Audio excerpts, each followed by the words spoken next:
السلام علیکم۔ میں آپ کے لیے روز لے کے آتی ہوں کچن ارننگ کا طریقہ۔ تو آج آپ کے لیے کڑی پکوڑے بنانے کا آئیڈیا ہے۔ تو کڑی تو آپ سب بنا لیتی ہوں گی، اپنے سارے مسالے تیار کریں، سارا کچھ تیار کریں جیسے کہ آپ کڑی بناتے ہیں۔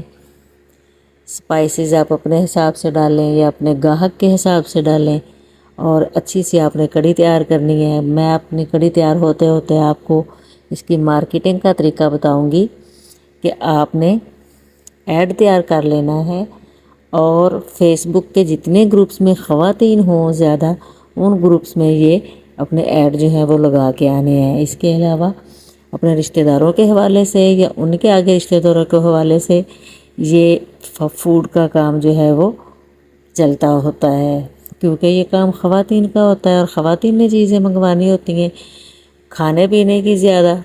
تو اس لیے جو ہے وہ خواتین سے زیادہ رابطہ کرنے کی کوشش کریں، اور کوشش کریں کہ خواتین جو ہیں وہ ان گروپوں میں ہم اپنے ایڈ لگائیں جس میں خواتین ہوں۔ کڑی کو بہت اچھے سے کاٹتے ہوتے ہیں۔ کڑی کا مطلب ہی ہوتا ہے کہ بہت کڑی ہوئی۔ تمام مسالے ڈال کے، بیسن جو ہے میرے گھر کا دہی سے میں بناتی ہوں ہمیشہ، تو اس کے تقریباً میں 2.5 سے 3 گھنٹے جو ہے نا وہ میں اس کو پکاتی ہوں، جس سے یہ گھی بہت اچھے سے اوپر آ جاتا ہے۔ اچھا، کڑی کی پہچان یہ ہوتی ہے کہ گھی اوپر آ کے اس کے اوپر پھر ایک لیئر جو ہے وہ کڑی کی آ جاتی ہے، پھر وہ کڑی پکی ہوئی ہوتی ہے۔ اچھے سے اسپائسی سے پکوڑے بنائیں اور اس میں شامل کریں۔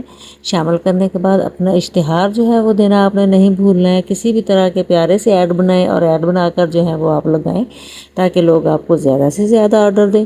پھر اپنے آرڈرز کے حساب سے آپ ان کی پیکنگ کر لیں، اور پیکنگ کرنے کے بعد جو ہے آپ اپنے آرڈر ڈیلیور کر دیں۔ میری آج کی ویڈیو کیسی لگی ضرور بتائیے۔